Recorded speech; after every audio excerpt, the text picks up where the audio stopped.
आप दिन रात मेहनत करते हैं, पूरी ईमानदारी से अपना हर फर्ज निभाते हैं, फिर भी क्यों आपकी तिजोरी भरने से पहले ही खाली हो जाती है?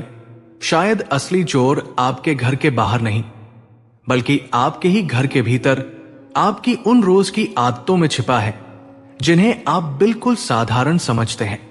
नमस्कार दर्शक बंधु, स्वागत है आपका भैरव बाबा परिवार में, जहां प्राचीन ज्ञान, ज्योतिष के रहस्य और सकारात्मक मान्यताएं आपके जीवन में सुख, शांति और समृद्धि भरती है। यदि ये बातें आपके मन को छू जाएं, तो वीडियो को लाइक करें, कमेंट में राधे राधे लिखें और सब्सक्राइब करके हमारे इस आध्यात्मिक परिवार का हिस्सा बने।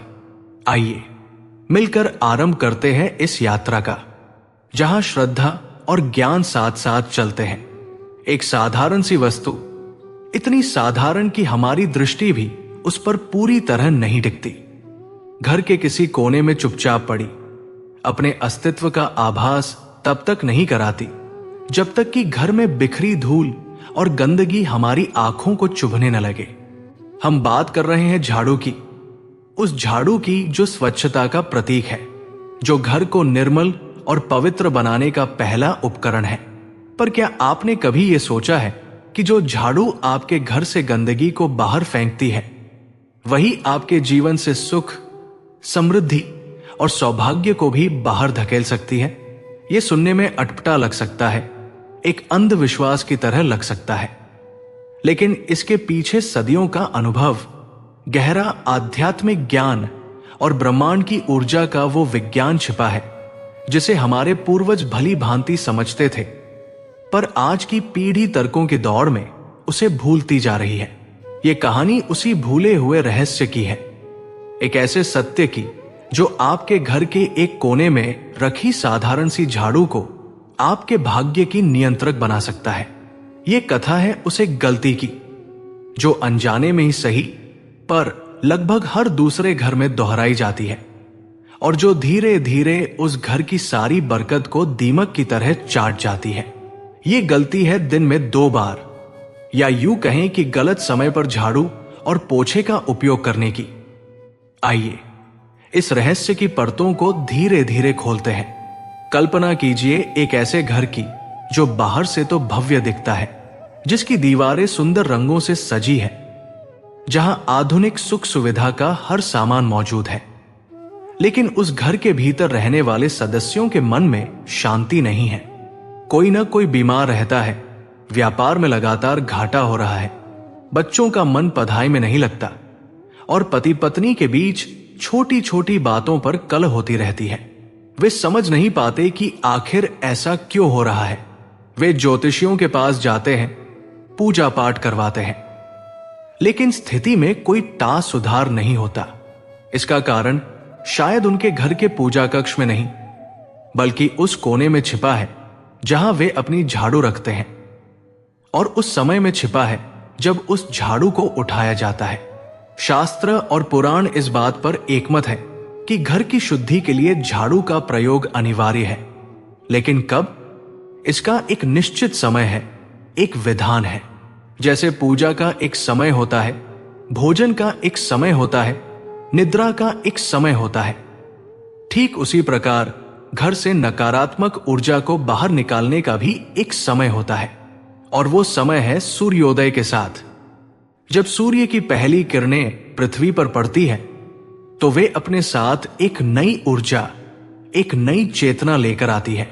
रात भर का अंधकार और स्थिरता छंट जाती है और प्रकृति एक नई शुरुआत के लिए अंगड़ाई लेती है।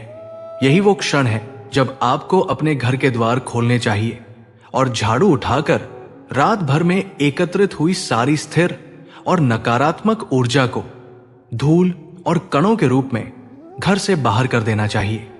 सूर्य की सकारात्मक ऊर्जा के प्रवेश से पहले घर का शुद्ध होना आवश्यक है, ताकि वो ऊर्जा घर में स्थापित हो सके, वहां वास कर सके।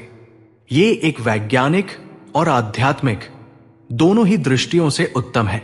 दिन के समय की गई सफाई न केवल गंदगी को हटाती है, बल्कि घर के वातावरण को सकारात्मकता से भर देती है। लेकिन त्रासदी तब शुरू होती है जब हम इस प्राकृतिक लय को तोड़ते हैं। अक्सर लोग, विशेषकर आज की भागदौड़ भरी जिंदगी में, अपनी सुविधानुसार सफाई करते हैं। सुबह दफ्तर जाने की जल्दी में अधूरी सफाई की, और शाम को जब काम से लौटे तो घर को फिर से चमकाने की धुन में झाड़ू और पोछा उठा लिया।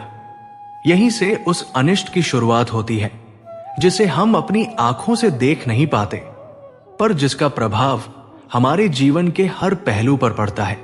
सूर्यास्त का समय, जिसे हम गोधूली बेला कहते हैं, शास्त्रों में अत्यंत महत्वपूर्ण माना गया है। यह दिन और रात का संधिकाल होता है। ये वो समय है जब न तो पूरी तरह दिन रहता है और न ही पूरी तरह रात। इस समय ब्रह्मांड की ऊर्जाएं एक विशेष अवस्था में होती है। पौराणिक मान्यताओं के अनुसार यही वो समय है जब देवी देवता पृथ्वी पर विचरण के लिए निकलते हैं और अपने भक्तों के घरों में शुभ आशीष देने के लिए प्रवेश करते हैं। विशेषकर धन, वैभव और ऐश्वर्य की देवी मां लक्ष्मी इसी समय अपने भक्तों के घरों की ओर देखती है। जिन घरों के द्वार खुले होते हैं, जहां से धूप दीप की सुगंध आ रही होती है, जहां शंख या घंटी की पवित्र ध्वनि गूंज रही होती है, मां लक्ष्मी उस घर की ओर आकर्षित होती है। अब आप कल्पना कीजिए, ठीक उसी पवित्र बेला में जब मां लक्ष्मी आपके द्वार पर हैं, आप घर में झाड़ू लगा रहे हैं। झाड़ू लगाने की क्रिया क्या है?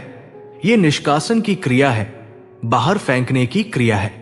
जब आप उस समय झाड़ू लगाते हैं तो आप केवल धूल और गंदगी को ही बाहर नहीं कर रहे होते, बल्कि आप घर में प्रवेश कर रही सकारात्मक ऊर्जा को, उस दैवीय चेतना को, स्वयं मां लक्ष्मी को घर से बाहर जाने का संकेत दे रहे होते हैं।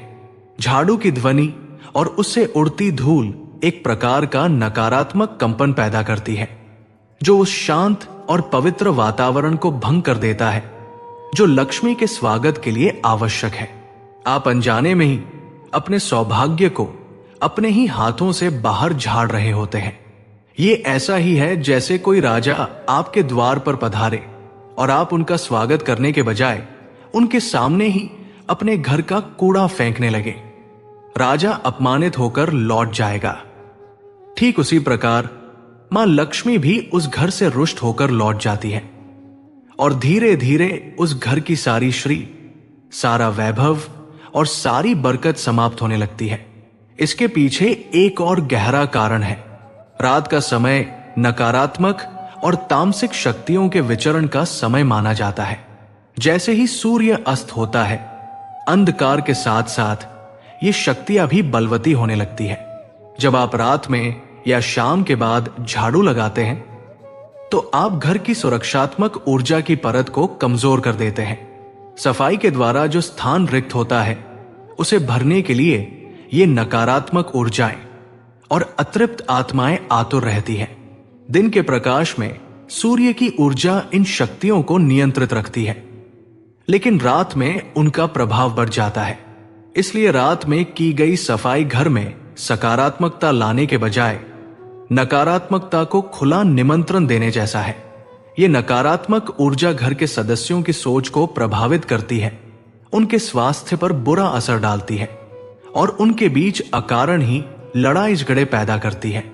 घर का माहौल तनावपूर्ण हो जाता है और धन का आगमन रुक जाता है, क्योंकि धन भी एक सकारात्मक ऊर्जा है जो वही वास करती है जहां का वातावरण शुद्ध और सकारात्मक हो। पुराने समय की बात करें तो इसका एक बहुत ही व्यावहारिक कारण भी था। पहले बिजली नहीं होती थी, लोग दियों और लालटेन की रोशनी में काम करते थे। शाम के अंधेरे में या रात में झाड़ू लगाते समय इस बात की पूरी आशंका रहती थी कि कोई कीमती वस्तु, जैसे सोने का कोई छोटा आभूषण या कोई सिक्का जो गलती से गिर गया हो, वो भी कचरे के साथ बहकर घर से बाहर चला जाएगा। इसलिए हमारे पूर्वजों ने इस नियम को बनाया ताकि ऐसी आर्थिक हानि से बचा जा सके। ये नियम केवल अंधविश्वास नहीं, बल्कि अनुभव और दूरदर्शिता का परिणाम था। आज भले ही हमारे पास बिजली है और हम सब कुछ साफ साफ देख सकते हैं, लेकिन ऊर्जा का जो सिद्धांत है वो आज भी उतना ही सत्य है जितना हजारों साल पहले था।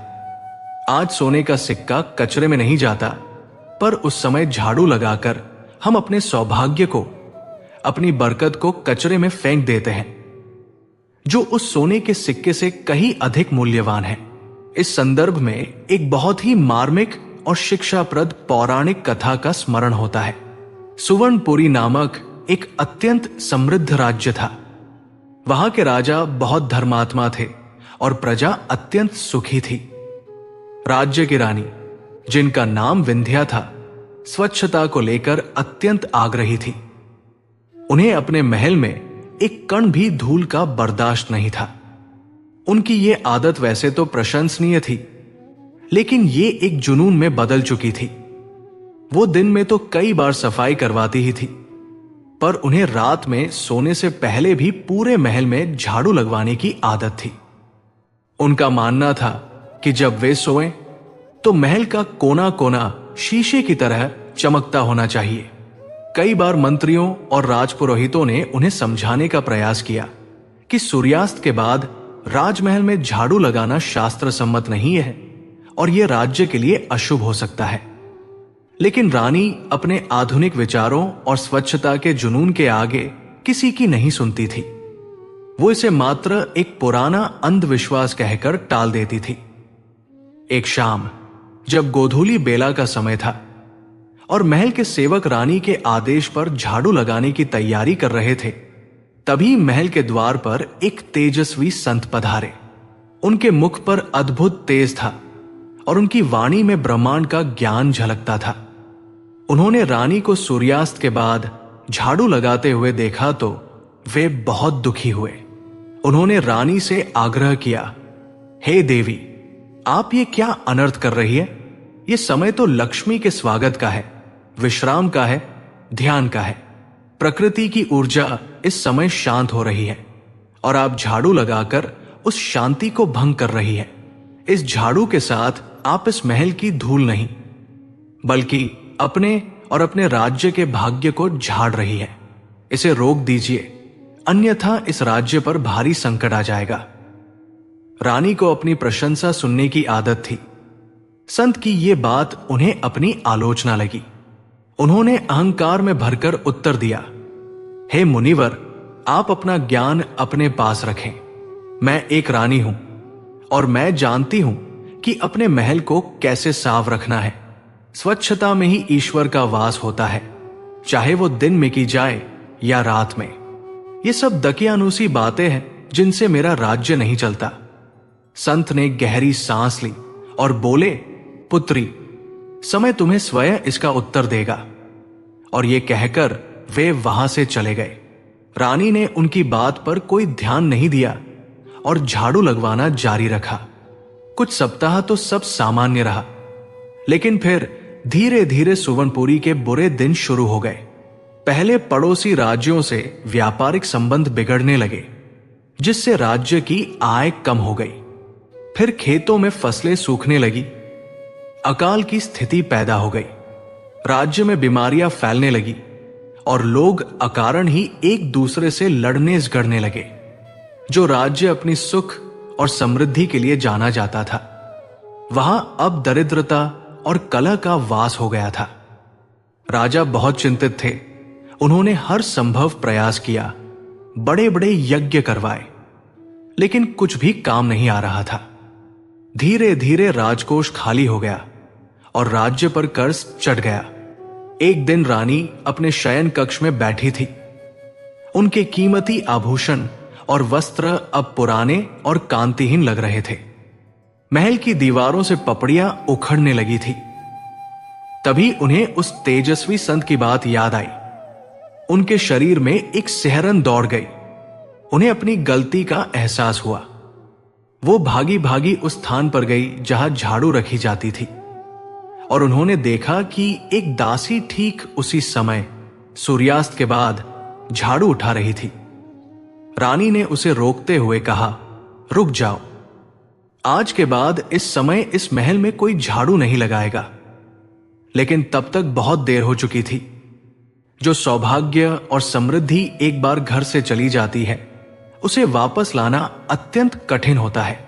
रानी विंध्या का राजपाट और उनकी सारी संपत्ति धीरे धीरे नष्ट हो गई और वो कथा एक चेतावनी बनकर रह गई। ये कथा हमें सिखाती है कि हमारे छोटे छोटे कार्य भी कितने गहरे परिणाम ला सकते हैं। अब प्रश्न उठता है कि सही नियम क्या है, इसका पालन कैसे किया जाए ताकि हम समृद्धि को आकर्षित करें, उसे दूर न भगाएं। नियम बहुत सरल है और हमारी दिनचर्या में आसानी से शामिल किए जा सकते हैं। घर की सफाई के लिए, चाहे वो झाड़ू हो या पोछा, सबसे उत्तम और एकमात्र सही समय सूर्योदय के बाद और दोपहर से पहले का है। इस समय की गई सफाई घर को ऊर्जावान बनाती है। यदि किसी कारणवश, किसी आपात स्थिति में या किसी मेहमान के आने पर आपको सूर्यास्त के बाद झाड़ू लगानी भी पड़े, तो एक बात का विशेष ध्यान रखें। उस कचरे और धूल को कभी भी रात में घर से बाहर न फेंके। ऐसा करना अपनी लक्ष्मी को रात के समय घर से बाहर निकालने जैसा है। उस कचरे को किसी कूड़ेदान में या घर के किसी एक कोने में एकत्रित करके रख दें और अगली सुबह सूर्योदय के बाद ही उसे घर से बाहर फेंके। ये एक छोटा सा उपाय आपको बड़े आर्थिक नुकसान से बचा सकता है। झाड़ू से जुड़े कुछ और भी नियम हैं जिनका पालन अत्यंत आवश्यक है। झाड़ू, जो मां लक्ष्मी का ही एक प्रतीकात्मक रूप मानी जाती है, क्योंकि वह दरिद्रता, गंदगी को दूर करती है, उसका कभी भी अपमान नहीं करना चाहिए। उसे कभी भी पैर नहीं लगाना चाहिए और न ही उसे लांघना चाहिए। ऐसा करना सीधे सीधे धन की देवी का अपमान करने जैसा है। झाड़ू को उपयोग के बाद कभी भी घर में खड़ा करके नहीं रखना चाहिए। खड़ी हुई झाड़ू घर में कलह का प्रतीक मानी जाती है। ये घर के सदस्यों के बीच दुश्मनी पैदा करती है। उसे हमेशा जमीन पर लिटाकर ही रखना चाहिए। एक और महत्वपूर्ण बात यह है कि झाड़ू को हमेशा ऐसी जगह पर रखना चाहिए जहां बाहर से आने वाले लोगों की सीधी नजर उस पर न पड़े। उसे छिपाकर किसी कोने में या पर्दे के पीछे रखना चाहिए। इसके पीछे का कारण यह है कि झाड़ू घर की सारी नकारात्मक ऊर्जा को सोखती है। जब कोई बाहरी व्यक्ति आपके घर आता है और उसकी पहली नजर उस झाड़ू पर पड़ती है, तो वो अनजाने में ही उस नकारात्मक ऊर्जा के संपर्क में आ जाता है। साथ ही ये माना जाता है कि खुली रखी झाड़ू घर की सकारात्मक ऊर्जा को बाहर की ओर फेंकती है, इसलिए इसे हमेशा छिपाकर रखना ही श्रेयस्कर है। जब आपकी झाड़ू पुरानी हो जाए और आप नई झाड़ू लाना चाहें, तो इसके लिए भी दिन और समय का ध्यान रखना चाहिए। पुरानी झाड़ू को कभी भी शुक्रवार या गुरुवार के दिन घर से बाहर नहीं फेंकना चाहिए। इन दिनों को मां लक्ष्मी और भगवान विष्णु का दिन माना जाता है। पुरानी झाड़ू को फेंकने के लिए शनिवार का दिन सबसे उपयुक्त माना जाता है। नई झाड़ू का उपयोग भी शनिवार के दिन से ही प्रारंभ करना शुभ माना जाता है। अंततः यह समझना महत्वपूर्ण है कि ये नियम केवल कर्मकांड या अंधविश्वास नहीं है, बल्कि ये ऊर्जा के विज्ञान और प्रकृति के साथ सामंजस्य स्थापित करके जीने की एक कला है।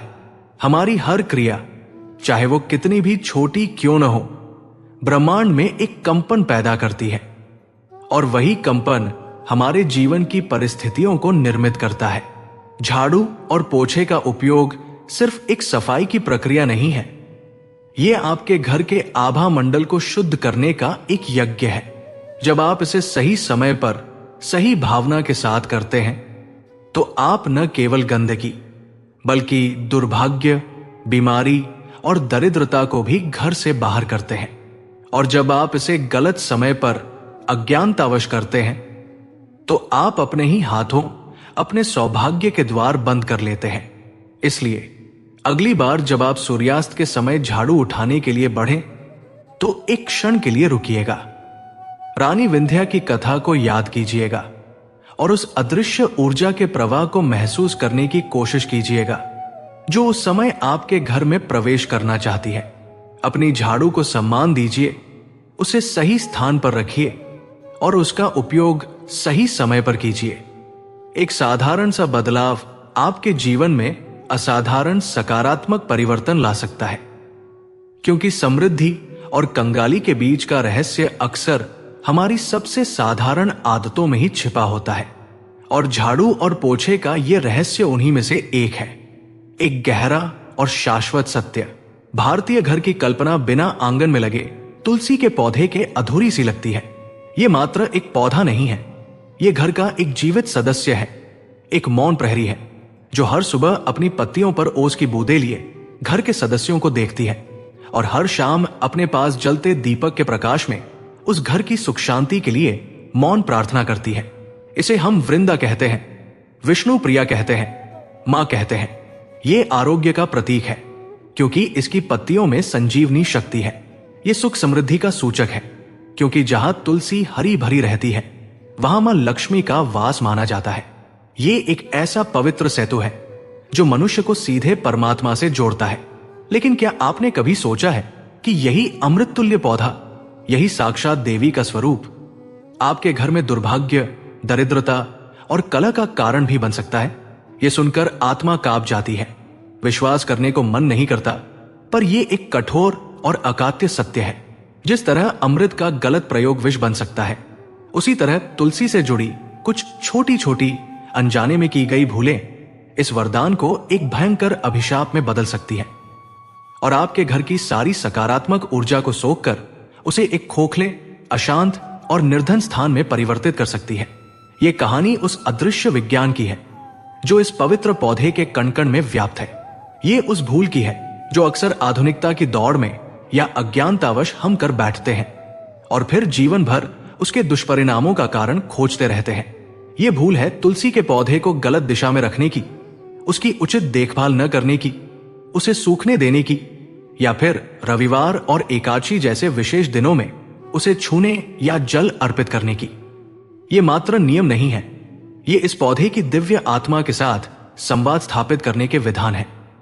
और जब हम इन विधानों को तोड़ते हैं तो हम केवल एक पौधे का अपमान नहीं करते, हम सीधे सीधे उस ब्रह्मांडीय ऊर्जा का तिरस्कार करते हैं जिसका वह प्रतिनिधित्व करती है।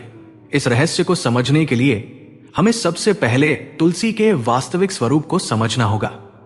तुलसी कोई साधारण वनस्पति नहीं है, वो मां लक्ष्मी का ही एक अंश स्वरूप है और भगवान श्रीहरि विष्णु को प्राणों से भी अधिक प्रिय है।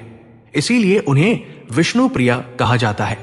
पौराणिक कथाओं के अनुसार जिस घर के आंगन में तुलसी का पौधा लहलहाता है, उस घर पर भगवान विष्णु और मां लक्ष्मी की सीधी कृपा दृष्टि बनी रहती है। वो घर एक किले की तरह सुरक्षित हो जाता है, जहां कोई भी नकारात्मक शक्ति या बुरी नजर प्रवेश नहीं कर पाती। तुलसी का पौधा अपने आसपास के वातावरण से केवल कार्बन डाइऑक्साइड ही नहीं सोखता, बल्कि वह उस घर के सदस्यों के मन के क्लेश, तनाव और नकारात्मक विचारों को भी अपने भीतर समाहित कर लेता है और बदले में एक दिव्य सात्विक ऊर्जा का संचार करता है। यही कारण है कि जिस घर में तुलसी होती है वहां के लोगों का मन शांत और विचार पवित्र रहते हैं। लेकिन जब हम इस दिव्य पौधे की अवहेलना करते हैं तो इसका प्रभाव ठीक उल्टा होने लगता है। जब घर में लगा तुलसी का पौधा अकारण ही सूखने लगे, उसकी पत्तियां मुरझाने लगे, तो ये केवल एक वानस्पतिक घटना नहीं है, ये एक आध्यात्मिक संकेत है, एक चेतावनी है। ये इस बात का द्योतक है कि उस घर पर कोई बड़ा संकट आने वाला है या उस घर की सकारात्मक ऊर्जा समाप्त हो रही है। पौधे का सूखना यह बताता है कि भगवान विष्णु और मां लक्ष्मी उस घर के निवासियों से रुष्ट है, और जब लक्ष्मी रुष्ट होती है तो घर की आर्थिक स्थिति बिगड़ने लगती है, आमदनी के स्रोत बंद होने लगते हैं, व्यापार में घाटा होने लगता है और घर में आया हुआ धन पानी की तरह बह जाता है, बीमारियों और व्यर्थ के खर्चों में नष्ट हो जाता है। घर का मुखिया चाहे कितनी भी मेहनत क्यों न कर ले, उसे सफलता नहीं मिलती, क्योंकि उसके घर की नींव, उसकी आध्यात्मिक ऊर्जा ही खोखली हो चुकी है। इस संदर्भ में सबसे पहली और सबसे बड़ी भूल है दिशा का अज्ञान। वास्तुशास्त्र, जो कि ऊर्जा का विज्ञान है, स्पष्ट रूप से कहता है कि हर वस्तु के लिए एक निश्चित दिशा निर्धारित है ताकि वह ब्रह्मांडीय ऊर्जा के साथ सामंजस्य स्थापित कर सके। तुलसी के पौधे के लिए सबसे उत्तम दिशा है घर का उत्तर, पूर्व या उत्तर पूर्व का कोना, जिसे ईशान कोण भी कहते हैं। ईशान कोण को देवताओं की दिशा माना जाता है। यह जल तत्व का स्थान है और घर में सकारात्मक ऊर्जा का प्रवेश द्वार भी यहीं से होता है। इस दिशा में तुलसी का पौधा लगाने से वो घर में प्रवेश करने वाली हर ऊर्जा को पवित्र और सकारात्मक बना देता है। ये घर में धन, स्वास्थ्य और सुख के प्रवाह को बढ़ाता है। इसके विपरीत यदि तुलसी का पौधा घर की दक्षिण दिशा में लगा दिया जाए तो ये वरदान तत्काल एक अभिशाप में बदल जाता है। ये एक भयंकर वास्तु दोष का निर्माण करता है, जिसके परिणाम अत्यंत विनाशकारी हो सकते हैं। दक्षिण दिशा को यम यानी मृत्यु के देवता और पितरों की दिशा माना जाता है। ये एक भारी और स्थिर ऊर्जा का क्षेत्र है। तुलसी एक अत्यंत सात्विक और जीवंत ऊर्जा का प्रतीक है। जब आप इस दिव्य पौधे को दक्षिण दिशा में रखते हैं तो आप एक जीवनदायिनी शक्ति को मृत्यु के क्षेत्र में स्थापित कर देते हैं। ये एक ऊर्जा का संघर्ष पैदा करता है। तुलसी की सकारात्मक ऊर्जा उस दिशा की नकारात्मक ऊर्जा से लगातार लड़ती रहती है और अंततः क्षीण होकर समाप्त हो जाती है। इसका परिणाम यह होता है कि पौधा सूखने लगता है और घर में पितरी दोष का निर्माण होता है। घर के सदस्यों का स्वास्थ्य बिगड़ने लगता है। उन्हें लंबी और गंभीर बीमारियां घेर लेती हैं। घर में अकाल मृत्यु या दुर्घटनाओं का भय बना रहता है और घर की उन्नति पूरी तरह से रुक जाती है। दक्षिण दिशा में लगी तुलसी सुख समृद्धि को आकर्षित करने के बजाय दुर्भाग्य और दरिद्रता को निमंत्रण देती है। दूसरी बड़ी भूल है रविवार और एकादशी के दिन तुलसी को जल चढ़ाना या उसकी पत्तियां तोड़ना। सामान्य दिनों में तुलसी को जल चढ़ाना एक पुण्य का कार्य है, लेकिन इन 2 दिनों में ये एक पाप बन जाता है। इसके पीछे एक गहरा आध्यात्मिक रहस्य छिपा है। पौराणिक कथा के अनुसार एकादशी का दिन तुलसी माता के लिए अत्यंत विशेष होता है। इस दिन वो अपने स्वामी भगवान विष्णु के लिए निर्जला व्रत रखती है। वो गहरे ध्यान और तप में लीन रहती है। ऐसे में जब कोई व्यक्ति उन्हें जल चढ़ाता है तो वो उनकी तपस्या और व्रत को भंग कर देता है। ये वैसा ही है जैसे आप किसी गहरे ध्यान में बैठे योगी के ऊपर पानी डाल दे। इससे तुलसी माता को कष्ट होता है और व्रत भंग होने का दोष उस व्यक्ति को लगता है जो जल चढ़ाता है। इसी प्रकार रविवार का दिन भगवान विष्णु का दिन माना जाता है। यह दिन तुलसी और भगवान विष्णु के एकांत का दिन होता है। इस दिन तुलसी को स्पर्श करना या जल देना उनके इस दिव्य संयोग में विघ्न डालने जैसा है। जो व्यक्ति इस नियम का उल्लंघन करता है वो भगवान विष्णु और मां लक्ष्मी दोनों के कोप का भागी बनता है और उसके घर से सुख, शांति और लक्ष्मी का पलायन निश्चित हो जाता है। आइए इस ज्ञान को एक कथा के माध्यम से और गहराई से समझते हैं। राघव और प्रिया एक युवा दंपति थे जो अपने गांव से दूर एक बड़े शहर में अपना नया जीवन शुरू करने आए थे। उन्होंने अपनी सारी जमा पूंजी लगाकर एक खूबसूरत सा घर खरीदा। जब वे गृह प्रवेश की तैयारी कर रहे थे तो राघव की मां ने उन्हें एक छोटा सा हरा भरा तुलसी का पौधा देते हुए कहा, बेटा, ये कोई साधारण पौधा नहीं, ये घर की लक्ष्मी है। इसे अपने साथ रखना और इसकी बेटी की तरह देखभाल करना। ये तुम्हारे घर की सारी विपत्तियों से रक्षा करेगी। प्रिया ने अपनी सास के पैर छुए और उस पौधे को बड़े सम्मान से ले लिया। उसे अपनी दादी की बातें याद थी और उसने वास्तु के अनुसार उस पौधे को घर के उत्तर पूर्व में बनी छोटी सी बालकनी में स्थापित कर दिया। शुरुआत में सब कुछ बहुत अच्छा था। प्रिया हर सुबह स्नान करके सबसे पहले तुलसी को जल देती और शाम को उसके पास घी का एक दीपक जलाती। राघव भी दफ्तर जाने से पहले तुलसी को प्रणाम करता। उनके घर में एक अद्भुत शांति और सकारात्मकता का अनुभव होता था। राघव को अपने काम में तरक्की मिली, प्रिया का स्वास्थ्य भी अच्छा रहने लगा और उनके रिश्ते में प्यार और सम्मान बढ़ता गया। तुलसी का पौधा भी दिन प्रतिदिन और घना और हरा भरा होता जा रहा था, मानो वह भी उस घर की खुशियों में मुस्कुरा रहा हो। यह उनके जीवन का वो चरण था जब तुलसी एक वरदान के रूप में उनके साथ थी।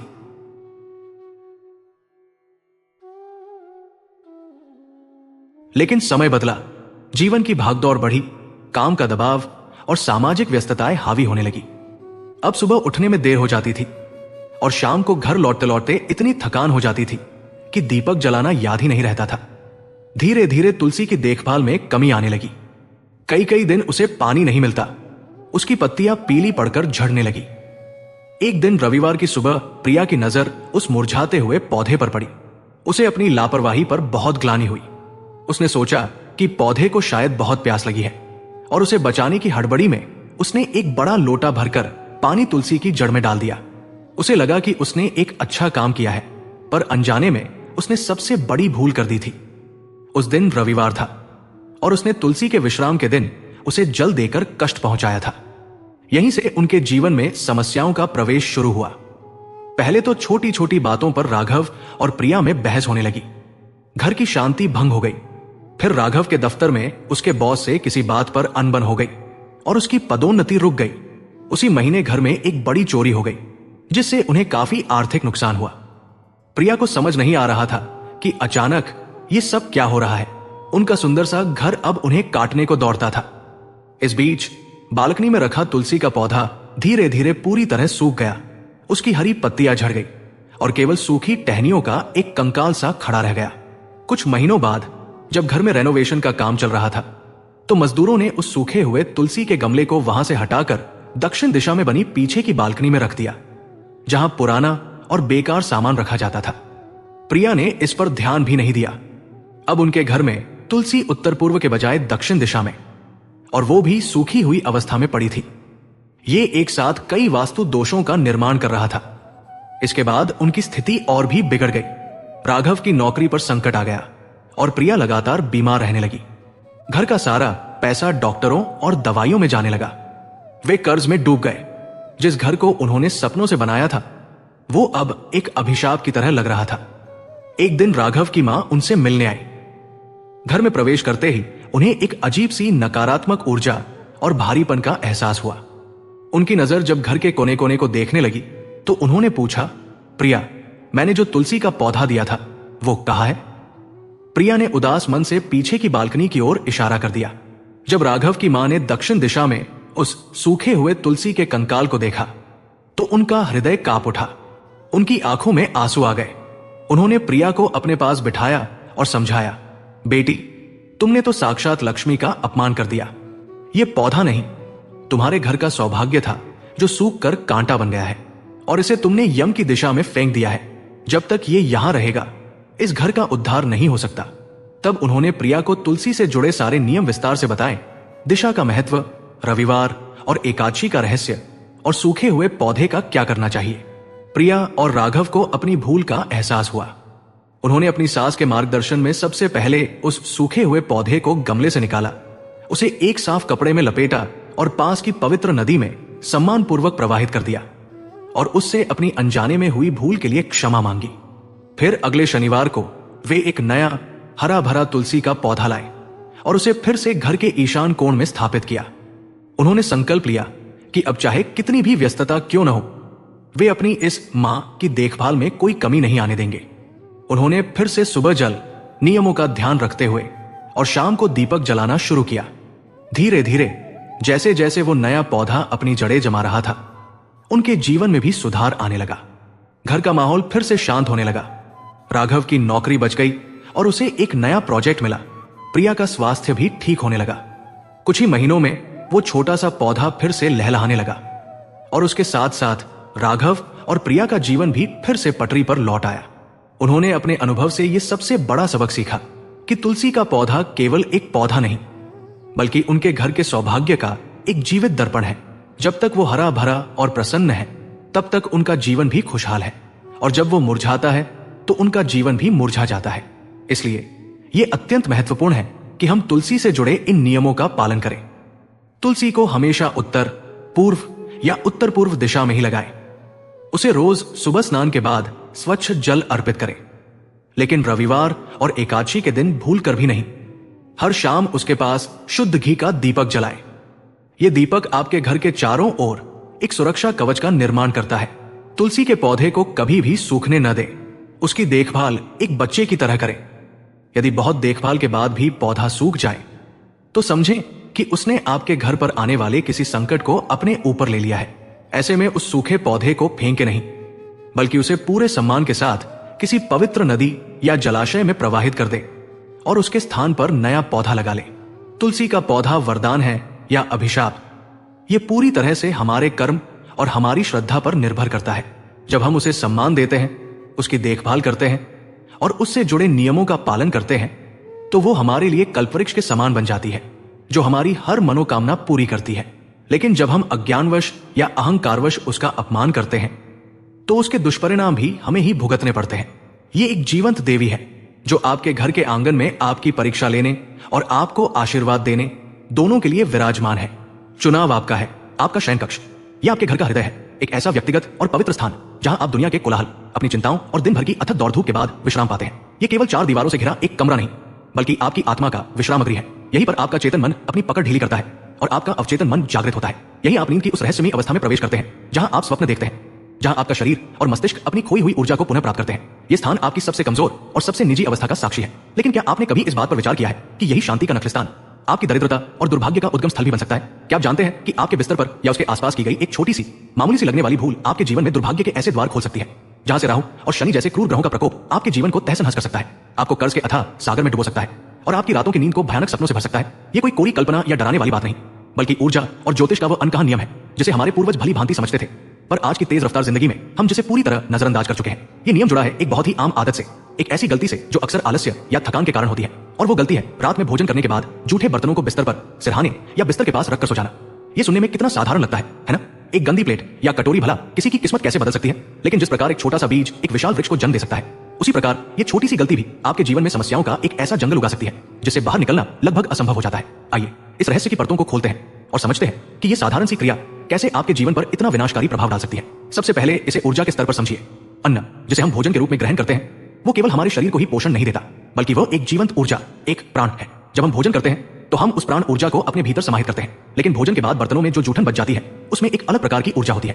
ये एक उच्छिष्ट ऊर्जा है। जब तक ये ताजी होती है तब तक इसका प्रभाव सीमित रहता है, लेकिन जैसे जैसे समय बीतता है, विशेषकर जब ये रात भर पड़ी रहती है, तो ये सकारात्मक प्राण ऊर्जा सड़ने लगती है और एक घोर नकारात्मक और तामसिक ऊर्जा में परिवर्तित हो जाती है। ये सड़न केवल भौतिक स्तर पर नहीं होती जहां कीटाणु और बैक्टीरिया बनते हैं, बल्कि ये एक सूक्ष्म ऊर्जात्मक स्तर पर भी होती है। ये नकारात्मक ऊर्जा एक प्रकार का काला धुंध उत्पन्न करती है जो आपके शयन कक्ष के पवित्र और शांत वातावरण को दूषित कर देती है। अब कल्पना कीजिए आप उसी बिस्तर पर सो रहे हैं जहां ये नकारात्मक ऊर्जा रात भर फैल रही है। नींद की अवस्था में हमारा शरीर और हमारा ऊर्जा शरीर ऑरा अत्यंत ग्रहणशील अवस्था में होते हैं। हम उस वातावरण की ऊर्जा को अपने भीतर सोख रहे होते हैं। जब आप जूठे बर्तनों से निकल रही इस तामसिक ऊर्जा के क्षेत्र में सोते हैं तो आपका आभा मंडल इस नकारात्मकता को सोख लेता है। इसका पहला प्रभाव आपकी मानसिक शांति पर पड़ता है। आपकी नींद गहरी नहीं होती, आपको बेचैनी महसूस होती है, और जब आप सुबह उठते हैं तो तरोताजा महसूस करने के बजाय थका हुआ और चिड़चिड़ा महसूस करते हैं। ये नकारात्मक ऊर्जा धीरे धीरे आपके विचारों को भी प्रभावित करने लगती है, जिससे आपके मन में निराशा, क्रोध और भय जैसे भाव उत्पन्न होने लगते हैं। अब इस क्रिया को ज्योतिष के कठोर सत्य की कसौटी पर कसते हैं। ज्योतिष शास्त्र में हर वस्तु और हर क्रिया का संबंध किसी न किसी ग्रह से होता है। जूठे और गंदे बर्तनों का सीधा संबंध 2 अत्यंत शक्तिशाली और फेयर ग्रहों से है, राहु और शनि।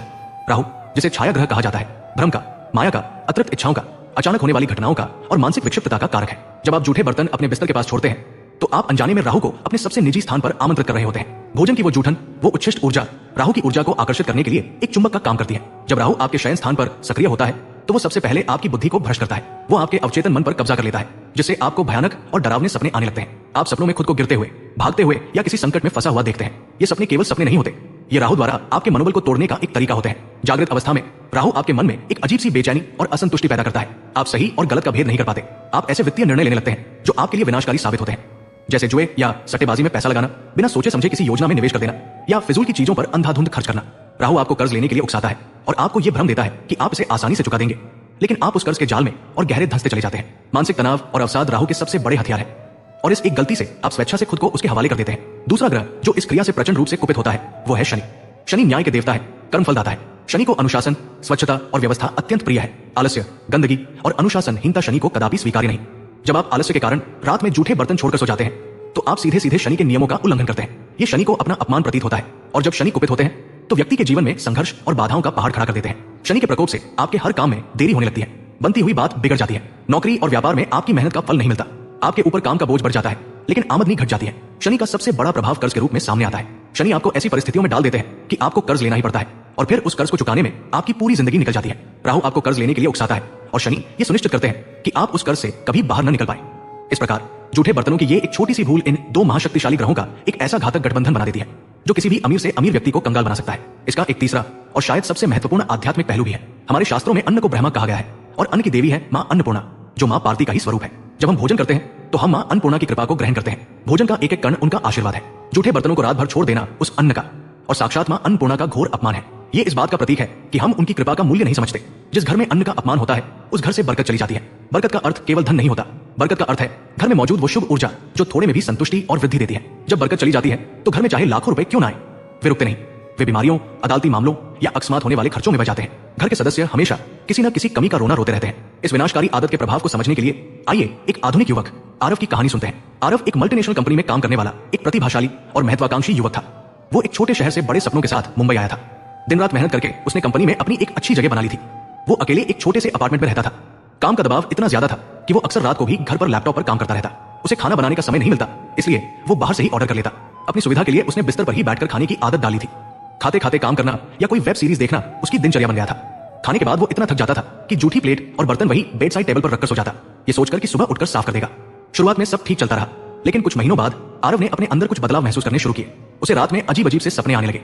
कभी उसे लगता कि वो किसी ऊंची इमारत से गिर रहा है, तो कभी लगता कि कोई अदृश्य शक्ति उसका गला घोंट रही है। वो पसीने में लथपथ होकर जाग जाता। उसकी नींद पूरी नहीं होती थी, जिसका असर उसके काम पर पड़ने लगा। जिस काम को वो पहले घंटों में कर लेता था, अब उसमें उसे पूरा दिन लग जाता।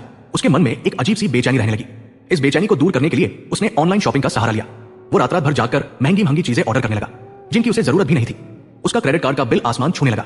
धीरे धीरे शनि का प्रभाव भी शुरू हुआ। दफ्तर में उसके बॉस, जो पहले उसकी बहुत तारीफ करते थे, अब उसकी गलतियों पर उसे डांटने लगे। एक महत्वपूर्ण प्रोजेक्ट जिसे वो लीड कर रहा था, उसमें ऐसी बाधाएं आने लगी कि वो समय पर पूरा नहीं हो पाया, जिससे कंपनी को बड़ा नुकसान हुआ और सारा दोष आरव पर आ गया। उसकी नौकरी खतरे में पड़ गई। इस तनाव के कारण उसका स्वास्थ्य भी खराब रहने लगा। उसे सिर दर्द और पेट की समस्याएं रहने लगी।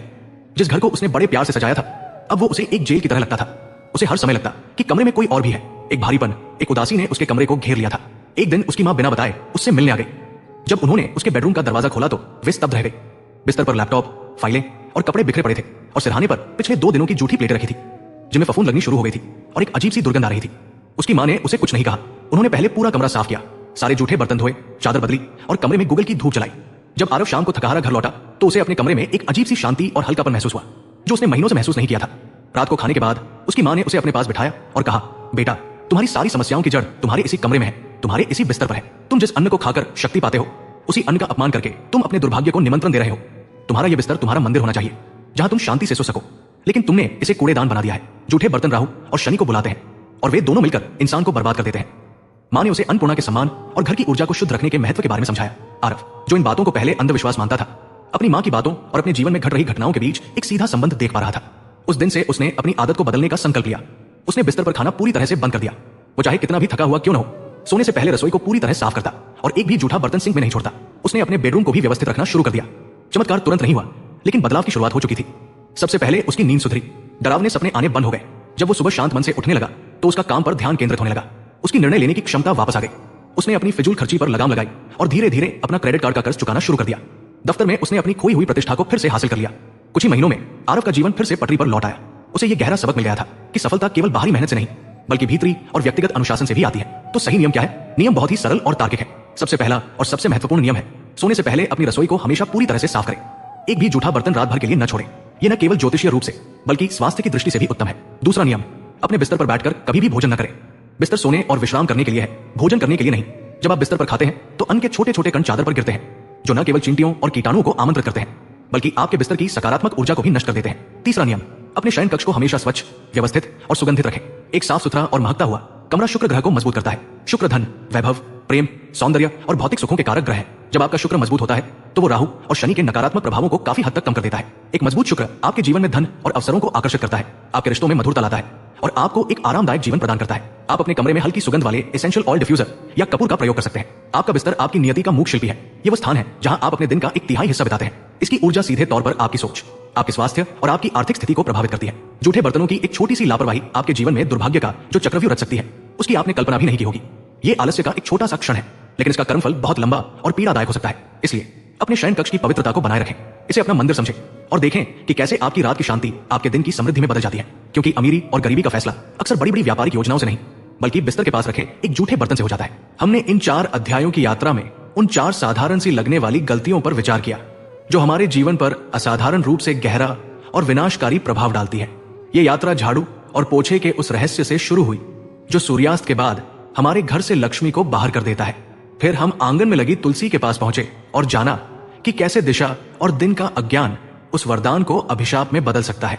वहां से हम अपने शयन कक्ष की शांति में गए और देखा कि कैसे बिस्तर के पास रखा एक जूठा बर्तन राहु और शनि को आमंत्रित करके हमें कर्ज और दुर्भाग्य के गर्त में धकेल सकता है। और अंत में हमने पति पत्नी के उस पवित्र रिश्ते की मर्यादा को समझा जिसे लांघने पर स्वयं देवता और पितर हमसे रूठ जाते हैं और हमारे जीवन की सारी उन्नति को रोक देते हैं। ये चारों नियम, ये चारों अध्याय आपस में जुड़े हुए हैं। ये हमारे जीवन के 4 स्तंभों का प्रतिनिधित्व करते हैं। हमारा बाहरी वातावरण, झाड़ू, हमारी आध्यात्मिक ऊर्जा, तुलसी, हमारा अवचेतन मन, बिस्तर, और हमारी सृजनात्मक ऊर्जा, पति पत्नी का संबंध।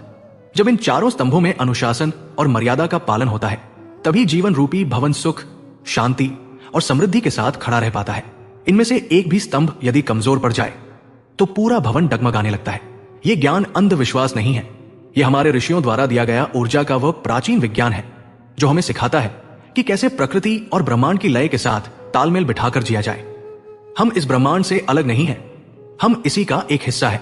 सूर्य, चंद्रमा, ग्रह, नक्षत्र और समय का चक्र, इन सब की ऊर्जा हमारे जीवन को हर पल प्रभावित करती है। जब हम इन ऊर्जाओं का सम्मान करते हैं और उनके अनुकूल आचरण करते हैं तो वे हमारे लिए सहयोगी बन जाती है और हमारे जीवन को उन्नति की ओर ले जाती है।